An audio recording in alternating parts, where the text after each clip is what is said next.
I'd like to thank Kitty for giving me the opportunity to share some of the results from one of the studies we led at DG EURAXESS. So I work at DG EURAXESS, which stands for, no, it has changed, not DG Education and Culture, it's Education, Youth, Culture and Sport.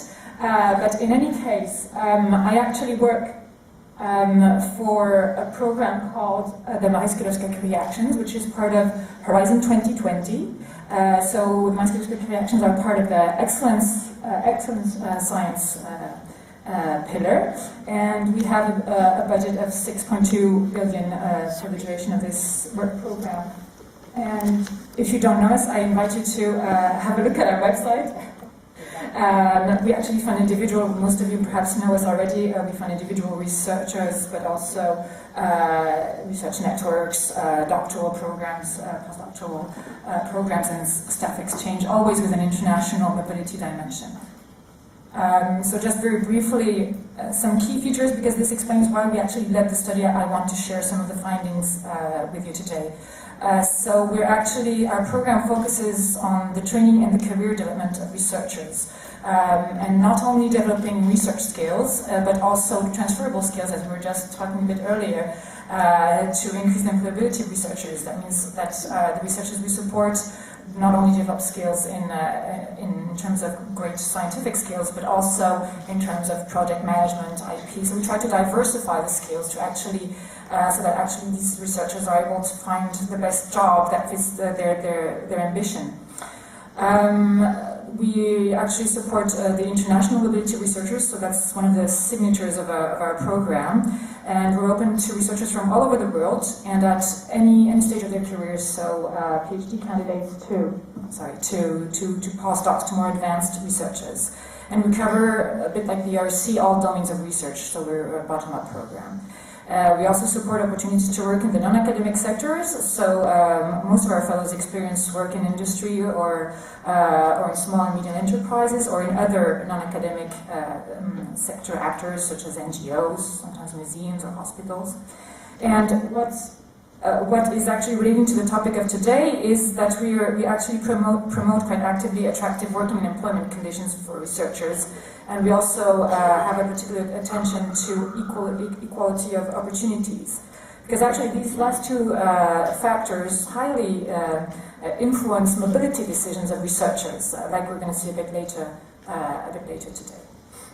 So the study that we led was called Research Careers in Europe, and the study objectives were to first identify how to best entice young people to take up a research career. And so the first topic was about perception and promotion of research career. And then the second question we asked was how to increase the attractiveness of employment and working conditions in research. And so for this, the study actually looked into much more detail to dual careers in research and to career restart.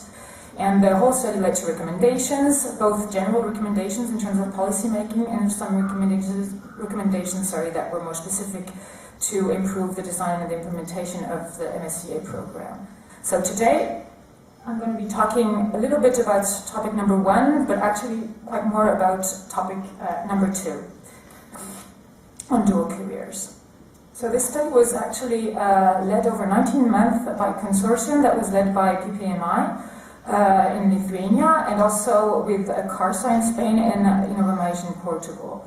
The study results were published at the end of 2016, and actually was based on both desk research, so there was like 169 studies inventory during the study, also interviews of officials, surveys of national stakeholders, but also individual researchers. We got nearly 4,000 replies, and of research organizations, like 1,500 replies more or less.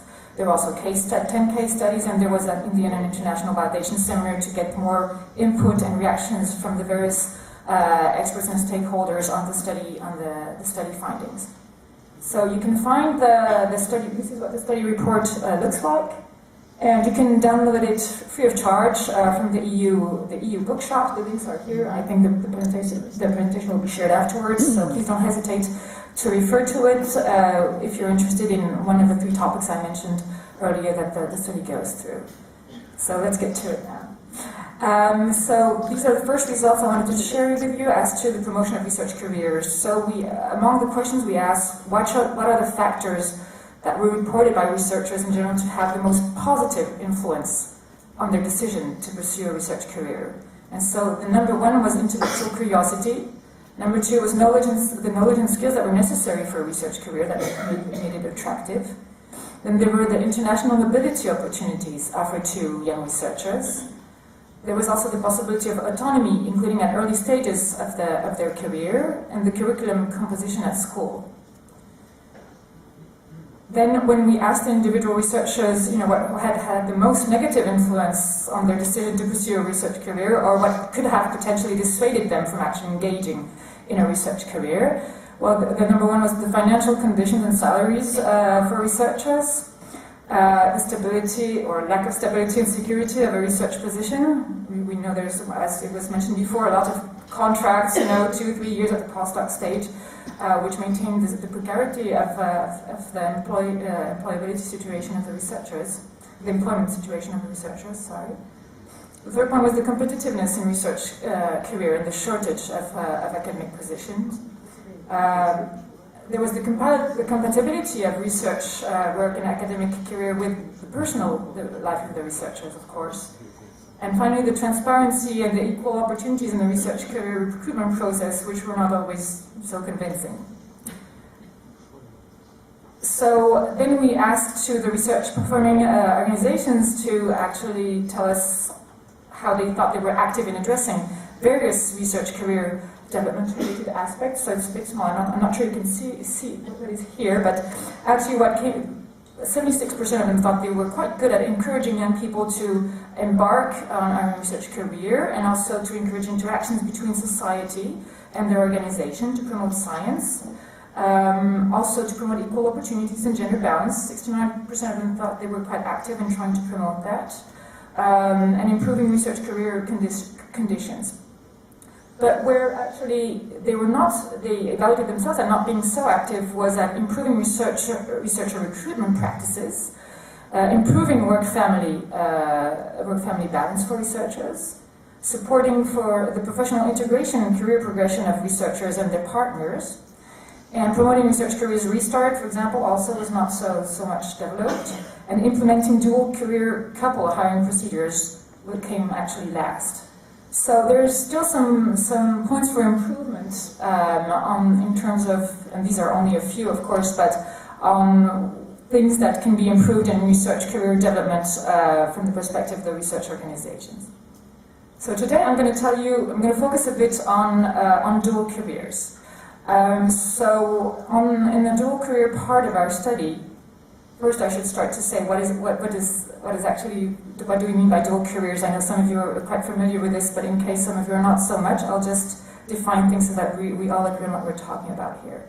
So in our study, the definition of a dual career couple was a couple where both life partners pursue a career or seek jobs that are highly demanding and strongly oriented at career progression. Usually, both life partners are highly educated. But in our study, at least one of the partners is a researcher. So why address dual careers? Well, first there are strong implications at researcher's level, because your life with your partner has a strong influence, of course, on your work-life balance. Dual career issues also have a strong influence on your international mobility as a researcher, and therefore also on your career development. There are also strong implications at the research performing organizations level, because if you're addressing dual careers, it will boost the attractiveness and the competitiveness of your organization at international level. It also enables you to recruit and retain first-class researchers. It displays your organizations as a family-friendly organization in terms of HR policy. And it's also a gender equity instrument, because we know that women tend to gradually drop out of their research profession, and most of them before even the postdoctoral phase. And studies in the US and in Europe have shown that female scientists often prioritize their partner's career over their own. And female early-stage researchers tend to follow their partner and decide to undertake positions based on their partner's location decisions. So by having dual career services or dual hiring strategies, it can help sort of rebalance a bit the things. So dual career couples, is it a problem or an opportunity for research performing organizations? The issue is not new. People started talking about it in the 90s, and then in the year 2000 it got more and more coverage. So there has been quite some papers on dual careers, whether it's in Nature, in Science, and mostly about US, but increasingly also about Europe. I even managed to find some in Japanese. In the University World News, and more recently, again, a paper in Nature in February, actually citing this study report. So the issue is not new, and there's an increasing need for addressing the dual career issue if we want Europe to remain competitive. So how to address dual careers? Well, we'll see that there are different approaches in Europe and in the US. I should move this. Yeah. In Europe and in the US. Either you can go for a dual hiring strategies if you're a research performing organization, and then the type of approaches and transparency of the procedures may vary. Or you can implement dual career services, and then the type of services provided and the staff targeted, whether it's early stage researchers or professors, may vary as well. And finally, there are the dual career networks at regional, national, and international level that sort of try to synchronize and introduce some synergies between the dual career services. So in the United States, the difficulties faced by dual career couples have long been acknowledged. And while still controversial, the practice of dual hiring, so giving academic position both to the candidate that is pursued by the organization and to his or her partner, is much more widely accepted there than it is in Europe. And it's also, people do not, it is up to the researchers to bring it up at during the recruitment process, because in the US it's illegal to ask about your marital status and so on. So people do have to bring it up in a proactive manner. Now in Europe, I'm sorry, I went a bit too fast. Now in Europe the situation is different, because not so many universities are paying attention to the issue. Some are very active, and I'll talk about them a bit later in my presentation. But still, the practice of dual hiring in particular is still quite controversial because of the fear of nepotism, favorism, etc. So, but some countries are still trying to use the dual hiring strategy, such as Switzerland. But most of the European universities actually have taken a different approach to the dual career problem, and rather than filling or creating a position within the same university for the partner, European institutions tend to focus on helping the partners to integrate into a new culture and to find a job elsewhere, not necessarily in this institution.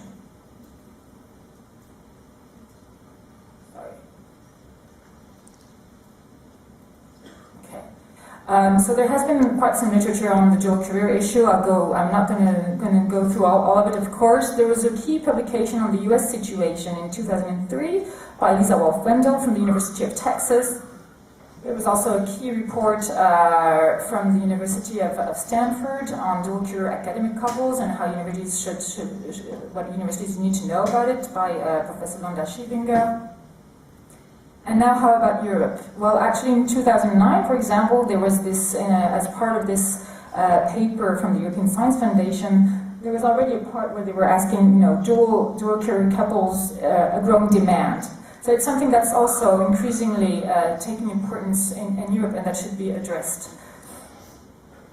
Of course, some of you, if not all of you, may be familiar with the Tandem projects, which stands for Talent and Extended Mobility in the Innovation Union, which was a 2-year project from 2012 to 2014, if I'm not mistaken. You're among the audience. Exactly. So please correct me if I say anything wrong. And that we're among the dual career advice and integration services of the ETH Zurich, University of Copenhagen, and the EURAXESS service centers from Bratislava, Copenhagen, Tartu, Thessaloniki, and Zurich. And the main objective of that project is to analyze the mobility obstacles of researchers and their partners and family members, and to show various strategic and institutional ways of minimizing those obstacles. And there was a special focus on researchers that were at postdoctoral level and on female researchers in particular. Now, there's also a part of the EURAXESS Top 3 project that actually investigates how to improve dual career issues. I think there are something like 6 European countries that are actually actively involved in dual career programs and that are trying to collect and analyze dual career best practices. If you're in the audience and I'm saying something wrong, please also correct me. So I think the project is due to end in 2018 or so, summer next year. So looking forward to all the results. And then there is the study that we led at DGEAC, because we're also very much concerned about equal opportunities and whatever can come in the way of the mobility of our researchers. So what did we find in our study? Well, first, what were the numbers? We actually saw that researchers that are in a relationship represented 72% of our respondents. And among these 72, 54% of them were in dual career couples, and the others in non-dual career couple. So overall, dual career couples represent 39% of total surveyed researchers. So this is quite a considerable share of researchers. So if you can imagine that there are issues relating to this, you may want to address it because it represents quite a critical mass of your research staff. And so what is the impact of dual careers on mobility? Well, actually, we asked the researchers that were in a relationship whether they had been mobile or not, and it shows that actually researchers that were in a relationship represented 73% of the people that responded, and for dual career couples, 78%. And in comparison, when we asked the same question to single researchers, 80% of them reported that they were mobile. So from a quantitative point of view, being in a relationship, even in a dual career couple, does not affect mobility rates as such. However, you can imagine that the mobility may be affected from a qualitative point of view, meaning it doesn't necessarily get in the way of you being mobile if you're in a relationship or in a dual career couple, but the choice on where you will go, and the place you will go, may be affected by the opportunities for your partner to find a job. And so this is one of the reasons that it's also important to address the dual career issues, to help people actually not make choices by default, but to support them in getting the best position that will help their career development. Oh, sorry, I forgot to put the... I got enthusiastic and I forgot to put the slide. All right. So when we asked the individual researchers what were the factors influencing their mobility decision, well, the main ones were career progression goals, prospects of working with leading experts in their field, and access to high-quality research facilities. And answers between dual career couples and single researchers were actually quite similar for all the different factors we stated, except for this one, which was personal family reasons, where there you had 70% of the dual career, of people engaged in a dual career couple that said that this had a critical importance in influencing their mobility decisions. So, what's the further impact of dual careers on mobility? Well, actually, researchers in a relationship and dual career couples are somehow exposed to negative impact of their status. At least 20% of the respondents who have a partner had either to resign from their jobs, refuse a job offer, and or have never moved to a different country. So there is some influence on being part of a dual career couple on the mobility.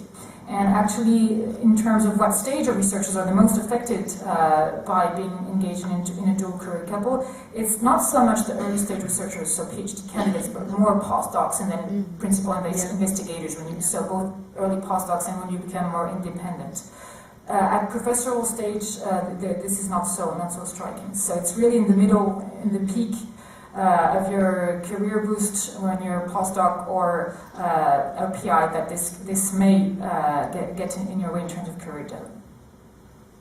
So, do recruitment procedures address dual career issues in the European organizations that we surveyed? Well, actually, when we asked the European organization, the answer we got to a large extent, 57.2, is that actually it does not. And when we asked these organizations why, most of them said either it was a problem of lack of funding. There was also the fear of nepotism or of conflict of interest issues, issues due to communication or administrative barriers, and some have said also to a lack of demand. So how do actually European organizations address dual career issues for the few ones that do actually? Oh, sorry, I forgot to say something important here.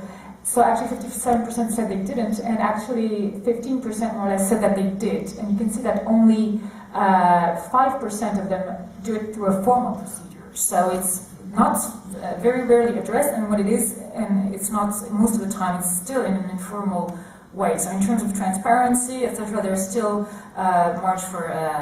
place for improvement.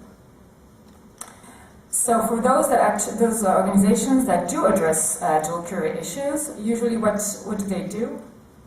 Well, actually they provide language training services, tax and pensions advice, information services on local employment opportunities, and some facilities for work-family balance. But where there's still a place for improvement is partnerships with other organizations to coordinate job opportunities. This is still something that is not fully developed and exploited. Also recruitment guidelines and protocols as relating to dual career issues.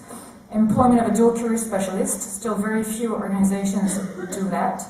And the dissemination of information on dual career support services, because one of the findings of the studies was even in the case of organizations that do have these kind of services, these services are very often not well known by the researchers themselves. So it's a pity that actually when you do have something in place and people that are trying to help, that the awareness within the organization is still not high. So there's also, I think, a communication effort to be made further.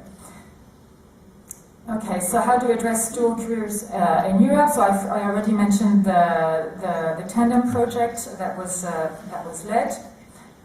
And just to give you a few examples of a few that are quite active in the field, there's the University of Copenhagen, so they have their website, and there is, where they mentioned dual career mobility possibilities, and some of you all even put it on the EURAXESS webpage, for example, Switzerland, which refers to ETH Zurich, for example. And so this is the webpage from the dual career advice at ETH Zurich. So they have a nice tab with a webpage on that. They have some flyers. They even have a nice video on YouTube. So it's different ways of promoting to make themselves visible.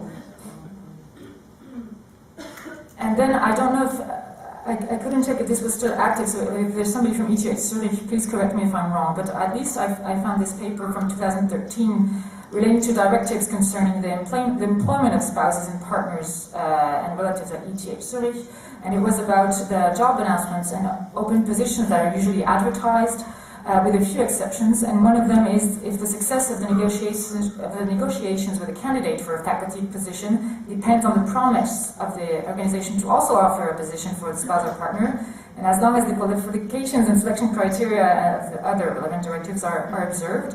So this is one of the cases. So as I was saying a bit earlier, ETH Zurich is one that has some experience with dual hiring, which is still very common in Europe and quite common in the United States.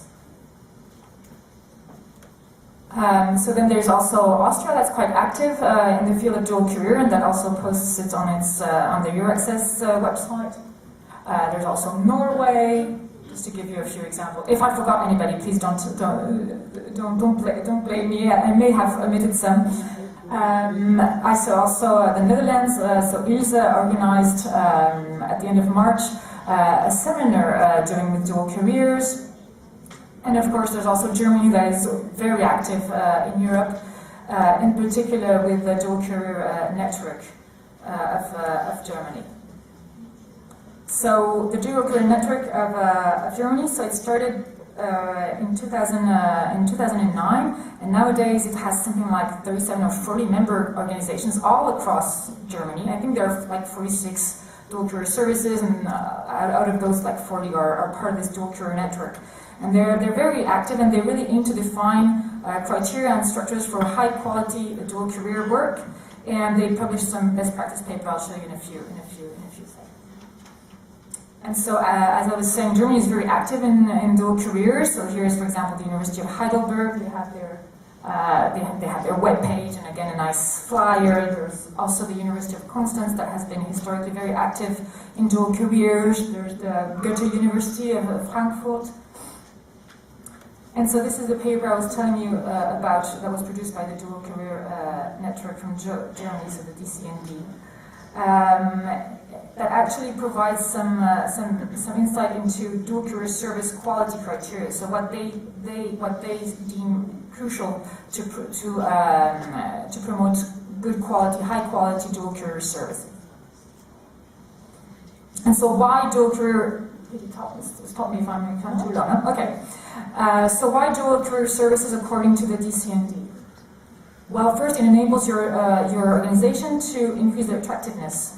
Its attractiveness, as I was saying a bit earlier, and to retain first-class academics. It's also a gender equality instrument, family-friendly, and promoting a good work-life balance. So a bit like what I was telling you at the beginning of this presentation.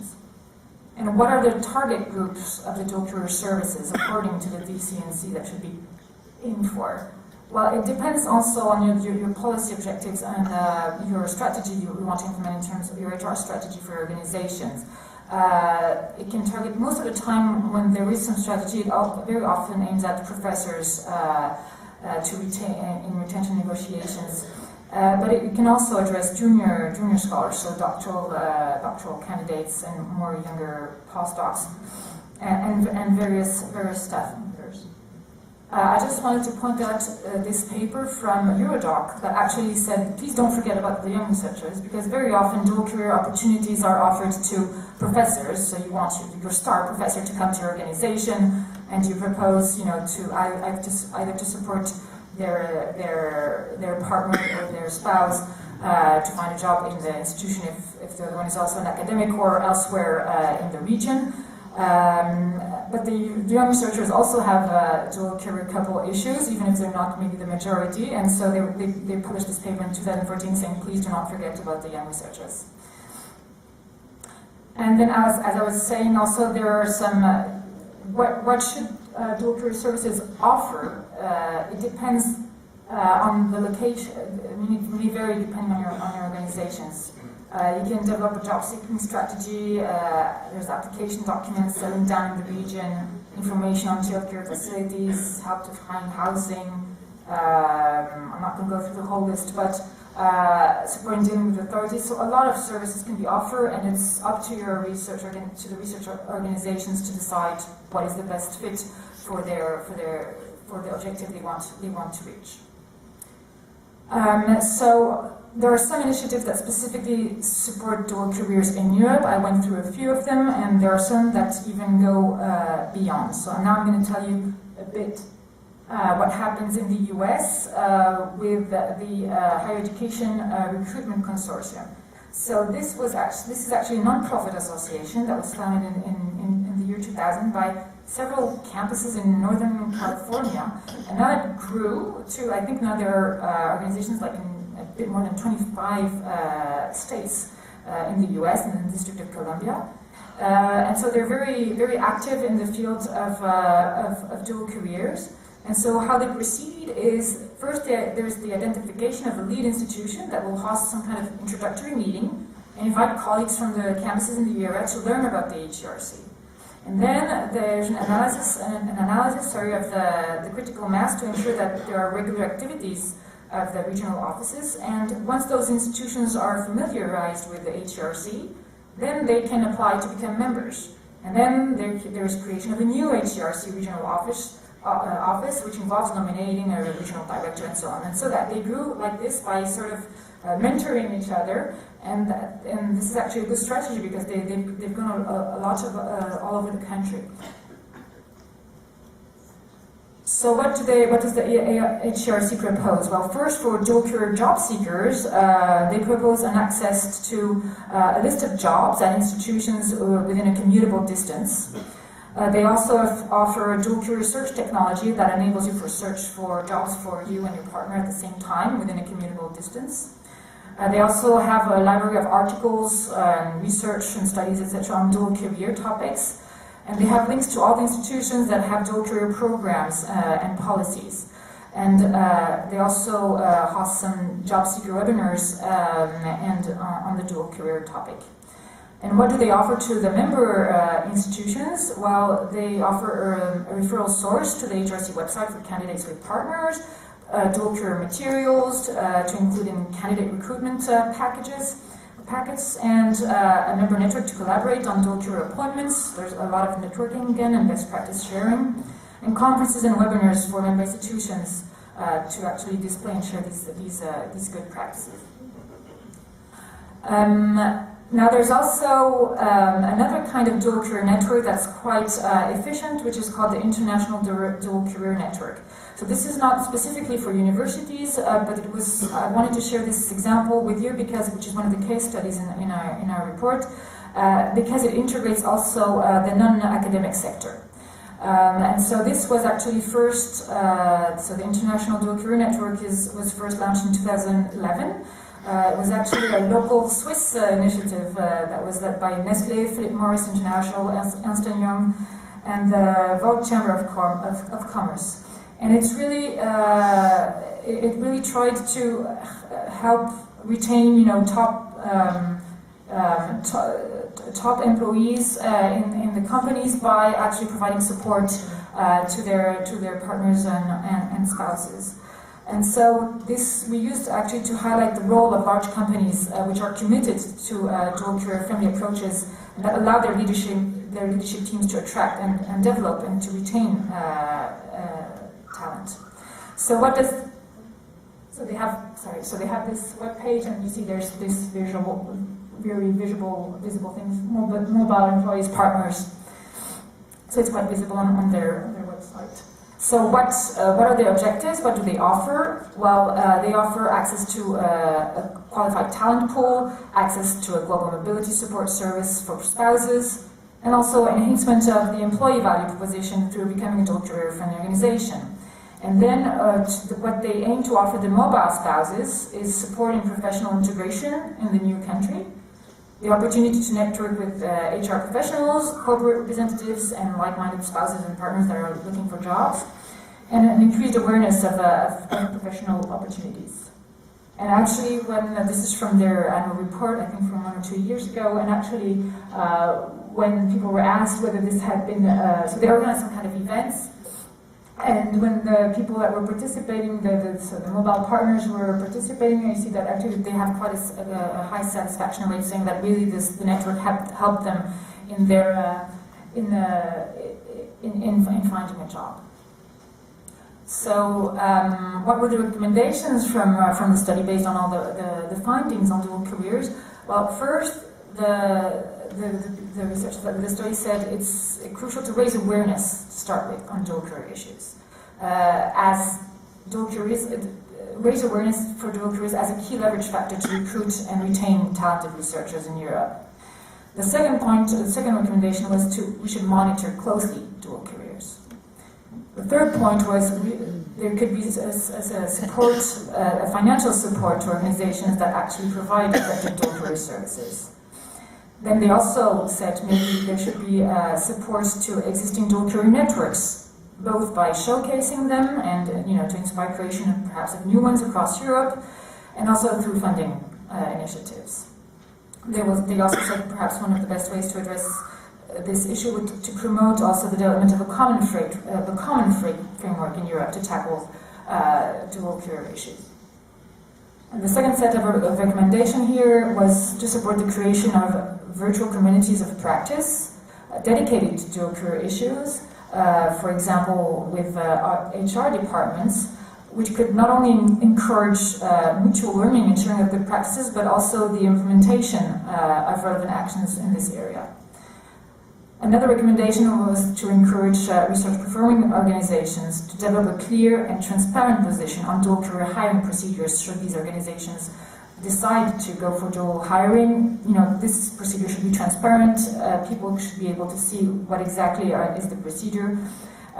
In the US, there are more and more organizations that have. In the past, it was really informal, and more people, the universities, for example, are putting on their website, this is how we proceed, this is what we take into account, what we don't take into account, at which stage we do take into account that your spouse or partner may have some needs in terms of employment.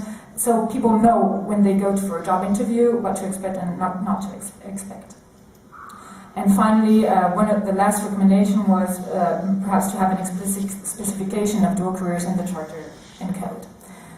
So if you want to know more, I think there is a session at 11 on improving dual career services by Mark De Vos from the University of Copenhagen. So I'm making some advertisement for your workshop, but it's already booked up. But anyway, so so we're in the topic. And of course, if you have any questions, I'm happy to try to answer them. I'm here until the end of the day. If I don't have the answer, I'll try to come back to you. There's the email for contacting me if you want more information about the study. And of course, you can check out our website for the for the Max Career Actions if you're interested. And I can also tell you more if you want to know more. Thanks very much.